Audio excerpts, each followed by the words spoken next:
Alright, so in this video I want to compare the Insta360 X3 to the brand new Insta360 X4 and talk about whether it's worth the upgrade if you've got an X3 and you're looking to get a new camera, or you may be considering the X4. I have had the new X4 now for, well, pretty much since it came out and a little bit before actually. It's just worth talking about to start with the obvious things. So if we just look at these cameras side by side, there is a considerable difference in the size and the weight of these cameras. The Insta360 X3 is actually a little bit smaller and a little bit more lightweight than the new X4. So the brand new X4 is a little bit heavier, and I'll put on the screen now the weight of these two so you can see a side-by-side comparison.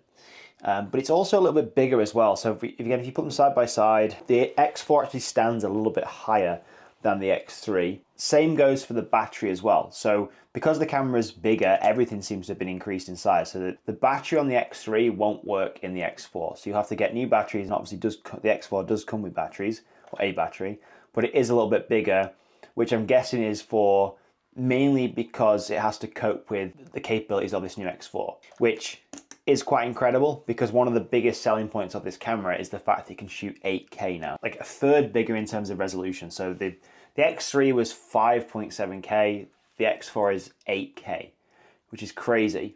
This obviously does come with a couple of drawbacks as well, because as soon as you start increasing the size and the processing and the capabilities of the camera, everything else has to increase. The processing capabilities of the camera, the actual battery needs to be bigger, like it has been made to cope with the bigger demands. And it actually even comes with a heat shield, believe it or not. So when you film in 8K in this camera actually does get quite warm. I don't actually use the 8K feature on this camera too much, and I'll tell you why in this video. I use a lot of Insta360 cameras, or have done now for many years, to shoot my mountain bike adventures. The X3 has been perfect for that, mainly because of the size so far. The X4 is, you know, relatively new compared to how many years I've been shooting with on the X3. So I'm still learning a lot about this camera.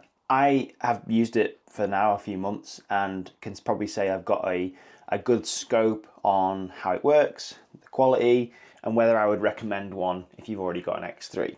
If we now compare the touchscreens, you'll notice that the touchscreen on the X4 is a little bit bigger. So you can navigate still with one thumb. It is a lot more responsive, I've found, in moving around the menus and being able to see what you're doing and being able to click in the right place, which is really, really handy. Button layout is very much similar, so all the button features, the external buttons, are all the same between the two cameras. There's no difference there. There is a little bit difference in the functionality inside the camera, just because the X4 has more capabilities than the X3. When we talk about resolution and frame rate, like I said, it does go up to 8K, this camera, which is massive. It's all well and good me saying, yeah, this camera shoots at 8K, and a lot of people seem to think that a bigger resolution is going to be better for everything, and I'd have to argue against that. The bigger our resolution, yes, we have more data to play with, but what that is also going to do is increase the size of the storage space you need on your computer or your hard drive, the processing power you need on your computer or phone to deal with the bigger file on this camera. It obviously is going to eat through battery life faster because it's just processing like a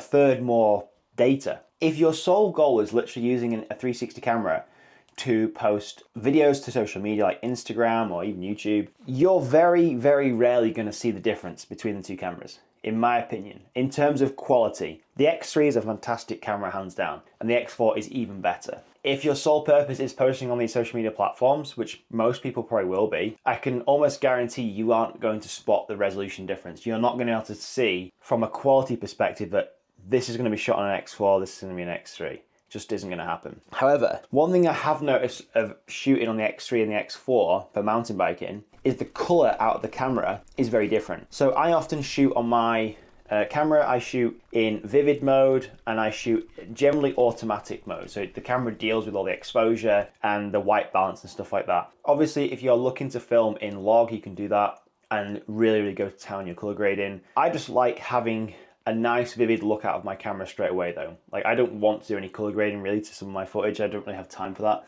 But if you are someone who wants to do color grading, then that's obviously an option, depending on the personalization you want to have and the feel on your footage. Low light is always and low light performance is always a talking point on 360 cameras, just because they're trying to process so much data and we want the best low light performance. I haven't actually noticed too much of a difference between it. Low light and, let's say, stability is great on both these cameras because it's a 360 camera.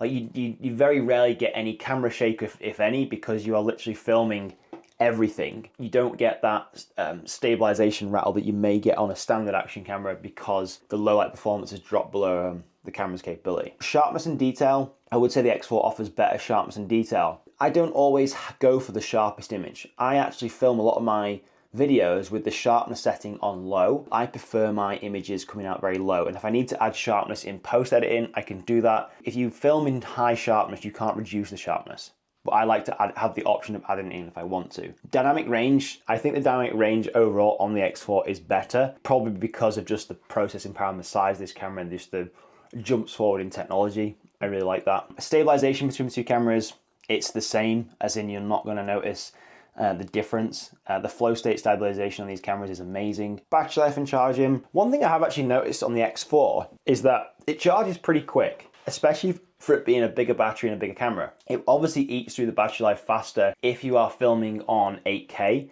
But like I said before, I don't generally film on 8K. I generally film on 5.7K, or it has a mode on here called 5.7K plus, which is kind of like an in-between ground of 5.7K and 8K, but it doesn't use as much battery life and eat away at the performance of the camera. I've noticed it does charge pretty damn fast compared to other cameras and the X3. I generally charge my X4 and X3 just through a USB-C cable into a MacBook charger, so it's like a mains charger. When we talk about audio quality, it's pretty much similar.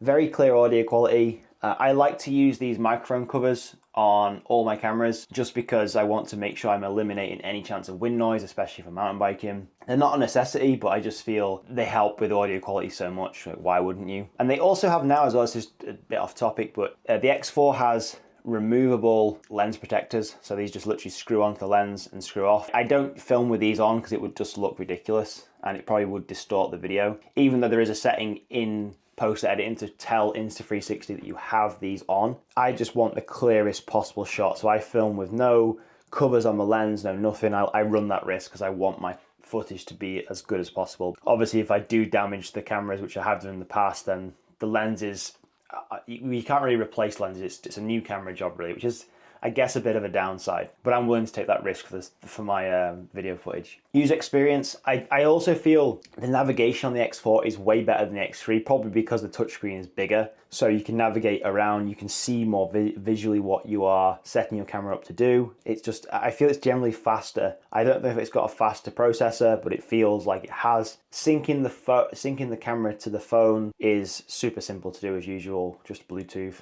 instantly connects, and obviously you can edit on the go. If you're doing long recording sessions, especially at 8K, you probably want to use that heat shield that comes with the X4. But I very rarely right now film at 8K because I don't believe I'm going to see the difference, or my viewers are going to see the difference on social media for where the end user is going to see it. You might want to, because you want to pick out a really high quality image for a project or something, but if your end use is literally Instagram or YouTube, then I personally would film in 5.7K or 5.7K plus just to save battery life and just make your file sizes way smaller. Price and value for money. So the X4 is coming in at $499 in UK pounds, and the X3 right now is a little bit cheaper at $382. Maybe if you want to upgrade from an X3 to an X4, the reasons for upgrading would be that you are looking for that 8K resolution. Obviously, that's the biggest selling point of the camera. The bigger touchscreen is fantastic. I love that. I love the fact it's easy to navigate around the camera.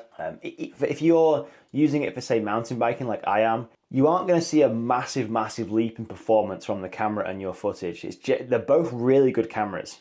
I do use the X4 primarily at the minute. I really do feel that it is a great step in the right direction with the 360 action camera market, having more battery life, being able to access AI editing, which I think is a lot better as well. That is what I am looking for. And I'm also looking for the best stabilization and dynamic range for sports, especially mountain biking, where we're going in and out of trees. The lighting situation is always going to be changing.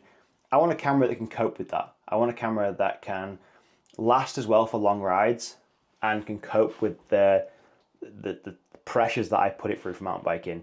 If you're somebody who does like vlogging and that sort of stuff is a little bit more low pressure, or like maybe you're doing traveling and you just want a camera to capture all your action. Both cameras will suit you down to the ground fine. If you're looking at taking pictures, pictures is also another talking point. I don't take too many pictures on my camera, but I personally would want an X4 for pictures just because it's a higher resolution image. So you could draw from different parts of the image way better and you could shrink it down and wouldn't lose quality. Those are my takes on things. I really do like both cameras. I still use both cameras for shooting my mountain biking. The X4 is a beast. It is a little bit bigger. The battery is a little bit bigger. The camera is a little bit heavier. The touchscreen is bigger and better. I'd love to know your comments in the comment section. I'd love to hear your feedback and let me know what you think.